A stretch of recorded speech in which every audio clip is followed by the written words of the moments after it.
Yes guys, read किया, समझा बरोबर से, कोई डाउट नहीं ना? आ जाओ अभी आउटले मेथड पे आते हैं। आउटले मेथड क्या बोलते हैं? आउटले मेथड मतलब elasticity is based on total expenditure. किसके ऊपर बेस्ड है? Total expenditure. किसके ऊपर बेस्ड है? Total expenditure.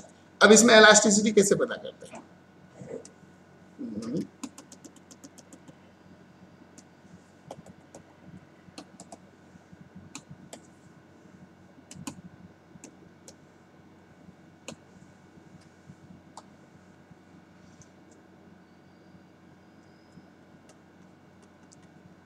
Price, total expenditure, elasticity. बराबर? हाँ या ना? अब ये करने के लिए पहले यहां समझ में आना चाहिए, इधर। इसको हम बोलते हैं कॉमन सेंस। क्या बोलते हैं? Common sense. When percentage change in quantity is more than percentage change in price, we say demand is elastic. Demand क्या है? इलास्टिक। इलास्टिक मतलब E is greater than 1। बराबर? when percentage change in quantity is less than percentage change in price, we say, इसको इधर लिख देगा,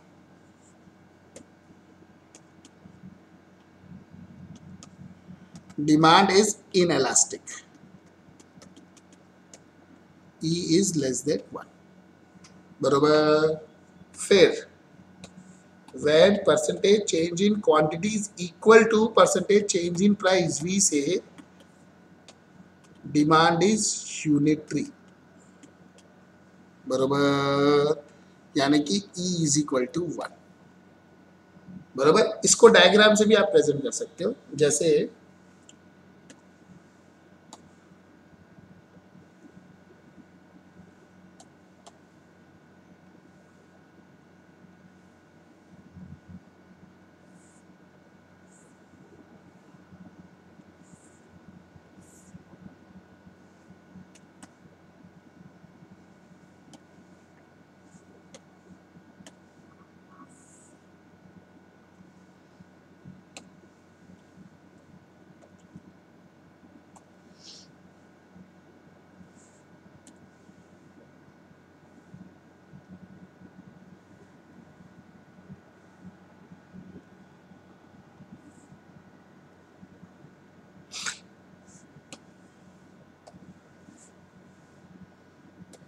quantity, price. अब यहां पर देखो,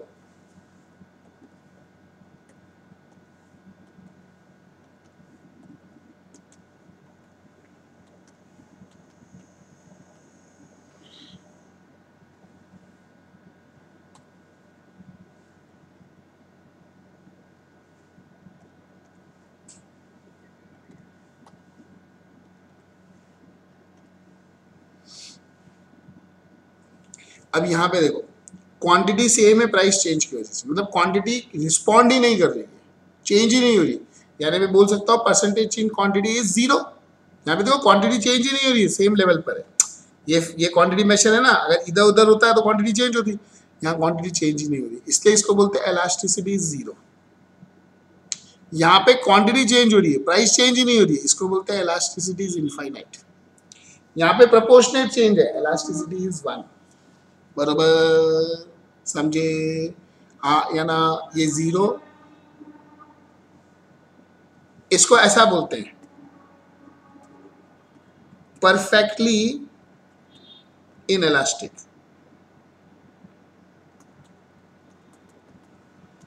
इसको ऐसा बोलते हैं परफेक्टली इलास्टिक, और ये यूनिटरी। बरोबर, समझ में आया क्या? ये समझो ऐसा है कर्व हमारा,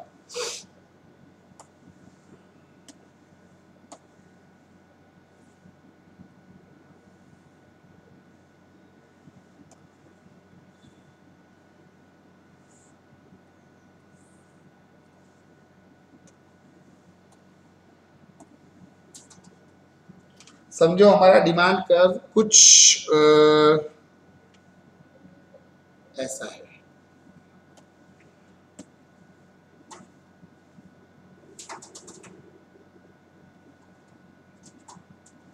तो हम बोलेंगे it is E is greater than 1। समझो ऐसा है,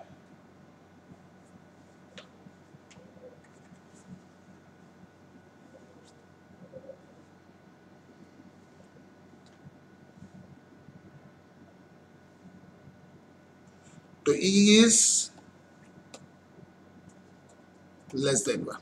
बरोबर, ये इलास्टिक,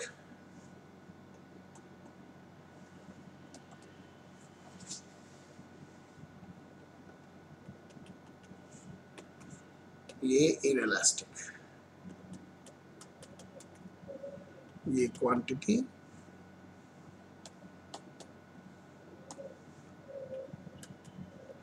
ये प्राइस, ये क्वांटिटी, ये प्राइस।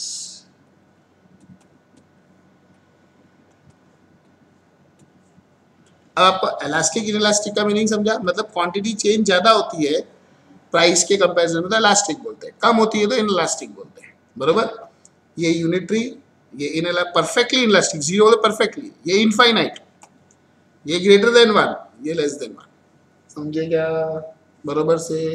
अच्छा, अभी जाते हैं इधर। ये इसका मीनिंग क्यों समझाया? क्योंकि इस वाले मेथड में खाली आप इलास्टिक इनइलास्टिक बोल सकते हो और कुछ नहीं बोल सकते हो। जैसे अभी अगर समझो हमारी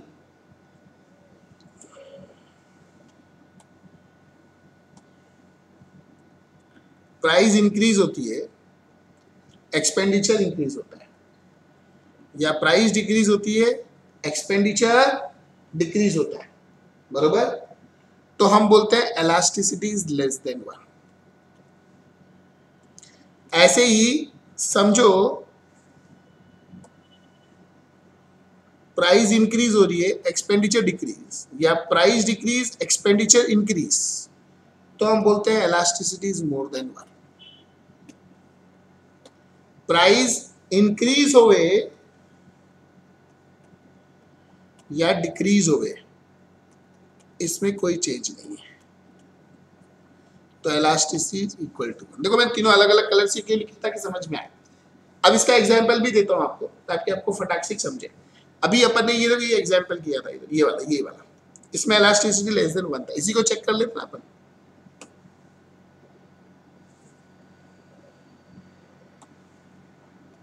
example of left hand side, price, quantity, total expenditure.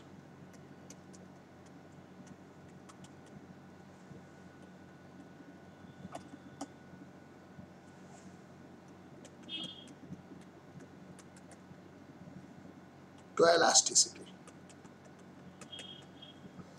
Price हमारी 100 रुपये थी, क्वांटिटी 400 था, एक्सपेंडिचर 40,000 था।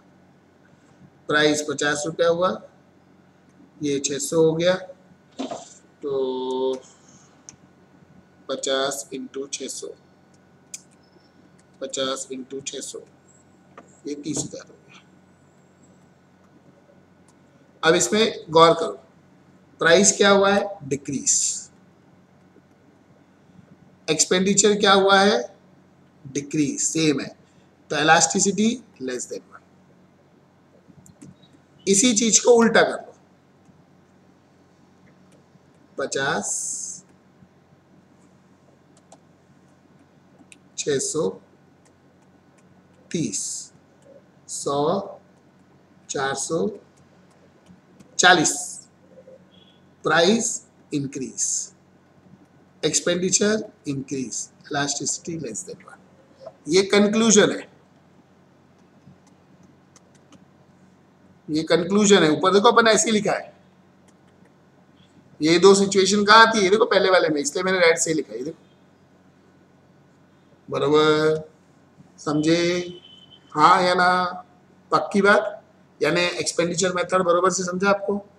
चाहिए तो एक एग्जांपल और लेता हूँ।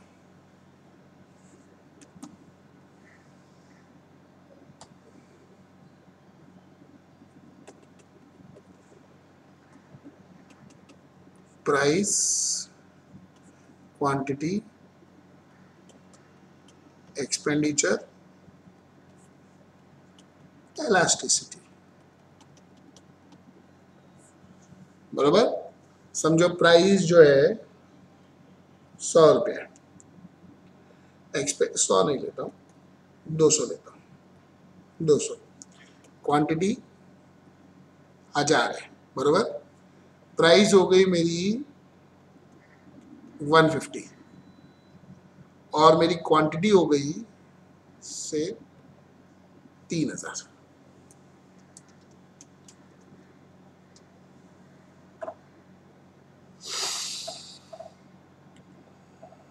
बरोबर। ये एक्सपेंडिचर कितना हो गया? 2 लाख, करेक्ट। और ये कितना हो जाएगा? 150 इंटू 3000, 450। अब यहाँ पे गौर किया जाए, प्राइस क्या हो रही है? डिक्रीज। एक्सपेंडिचर क्या हो रहा है? Increase. Price decrease, expenditure increase. देखो देखो, इलास्टिसिटी मोर देन 1। इसको आप ऐसा भी फ्रेम कर सकते हो, 150, 3000, 200, 1000, 4,50,000, 2 लाख, बरोबर। प्राइस क्या हो रही है? इंक्रीज। एक्सपेंडिचर क्या हो रहा है? डिक्रीज। Elasticity more than 1। ये क्या है? कंक्लूजन। ऊपर देखो ग्रीन में मैंने लिखा था, मैंने इसलिए ग्रीन में ही लिखा है, बरोबर। हाँ या ना? समझ में आया ये बरोबर से? अच्छा, इसमें आप चाहो तो आर्क भी यूज कर सकते हो,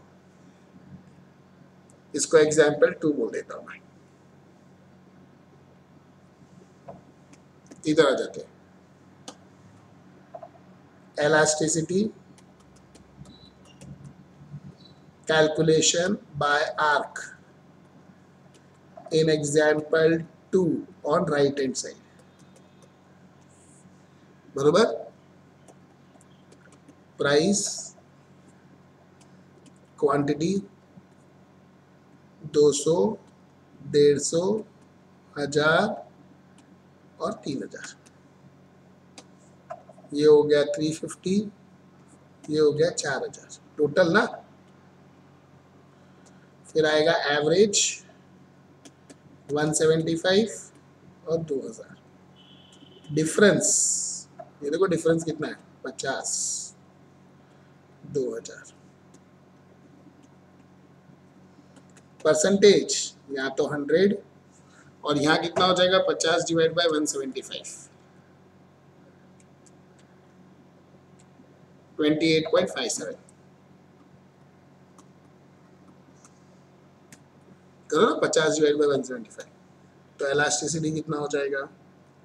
28 पॉइंट नहीं 100 डिवाइडेड बाय 28.57,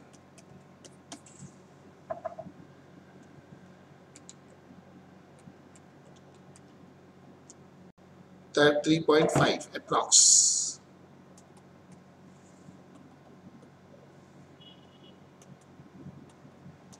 बरोबर। अब देखो सबसे सेम ही आ रहा है, यहाँ पे इलास्टिक आ रहा था, यहाँ पर भी इलास्टिक आ रहा है, यहाँ पर इनइलास्टिक आ रहा था, यहाँ पर भी इनइलास्टिक आ रहा है, समझे? तो आ जाओ इधर। ये समझा सबको बरोबर से? आउटले मेथड के नीचे एग्जांपल लिखो, पहले ये लिख लो, फिर वो जो नीचे मैंने कॉमन सेंस लिखा है ना, बाद में लिखना। पॉज कॉपी,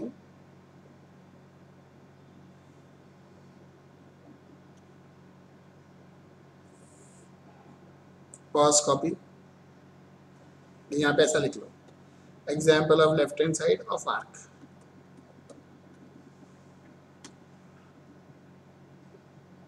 लिखा? पॉज कॉपी, अब ये लिख लो पहले, ग्रीन वाला जो एग्जाम्पल है, ये जो मैंने लिखा आर्क के नीचे लिखना है, आर्क के नीचे लिखा। अब ये नीचे कॉमन सेंस लिखो, पहले कॉमन सेंस वर्ड लिख लो, लिखा। अब ये सेंटेंस लिख लो पहले, तीनों देखो सेम ही तो है,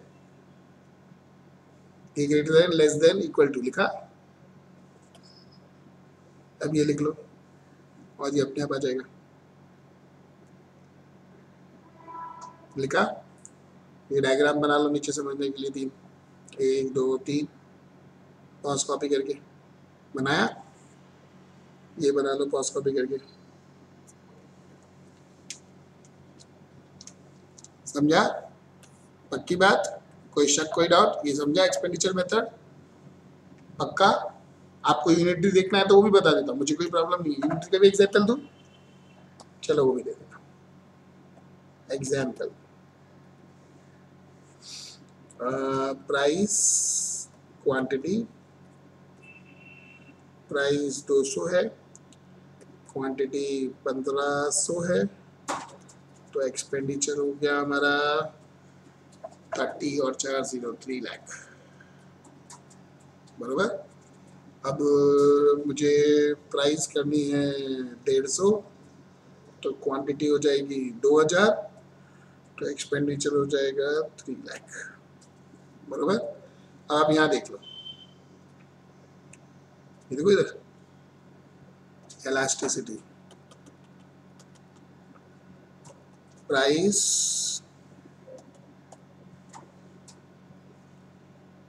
decrease, expenditure no change, तो elasticity equal to 1। उल्टा भी करके देख सकते हो, 150 2000 तो 3 लाख, 200 1500 तो 3 lakh, price increase, expenditure no change, तो E इक्वल टू 1। ये क्या है? कंक्लूजन। ऊपर देखो ऐसे लिखा था मैंने,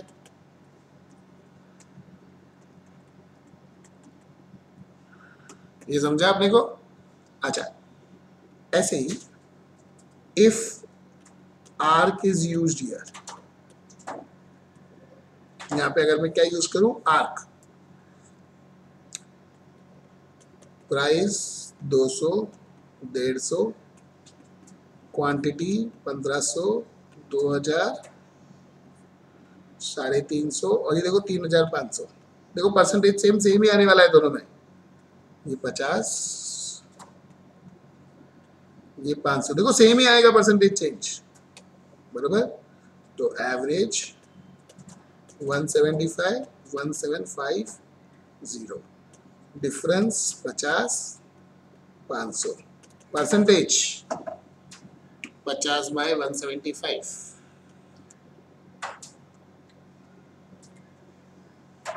28.57 और यहाँ पर भी सेम आएगा, तो इलास्टिसिटी 1। समझे क्या? ये आपके समझने के लिए ऐसे ही मैंने बनाया है ताकि सेम आता है, चाहे आप आर्क मेथड से करो चाहे एक्सपेंडिचर। खाली एक्सपेंडिचर में अपन एग्जैक्ट क्वांटिफिकेशन नहीं कर सकते हैं, जबकि आर्क में एग्जैक्ट क्वांटिफिकेशन पॉसिबल है। ये भी लिख लो अगर आपको लिखना है तो, मैंने उसके नीचे आउटलुक के नीचे लिखा है पॉज कॉपी, पॉज कॉपी, बरोबर। वापिस एक बार बता देता हूँ, ध्यान से सुन लीजिए। आउटले मेथड क्या बोलता है? प्राइस बढ़ा एक्सपेंडिचर बढ़ा। एक्सपेंडिचर क्या होता है? Price into quantity. प्राइस कम एक्सपेंडिचर कम तो लेस देन। प्राइस बढ़ा एक्सपेंडिचर कम, प्राइस कम एक्सपेंडिचर बढ़ा तो मोर देन वन, बराबर। No change in expenditure for change in price equal to 1। ये 3 मेथड है जो करने के काम में आते हैं। अब इसमें देखो मैंने आर्क का भी प्रैक्टिस करवा दिया आपको, बराबर, और आउटले का भी करवा दिया। कोई भी वैसे करो आंसर सेम है। खाली आउटले में क्या एग्जैक्ट ऐसे क्वांटिफाई नहीं कर सकते, खाली ऐसा ही बोल सकते मोर देन 1 लेस देन 1, जबकि आर्क में एग्जैक्ट मेजर कर सकते हैं। समझे बरोबर से? कोई शक कोई डाउट? तीनों मेथड समझे? एक बार इसको थरली रिवाइज कर लो, क्योंकि इसके बाद मैं जो पढ़ाऊंगा उसमें कंफ्यूजन नहीं चाहिए। मैंने सब जो एग्जाम्पल्स किए वापस कर सकते हो आप, बराबर।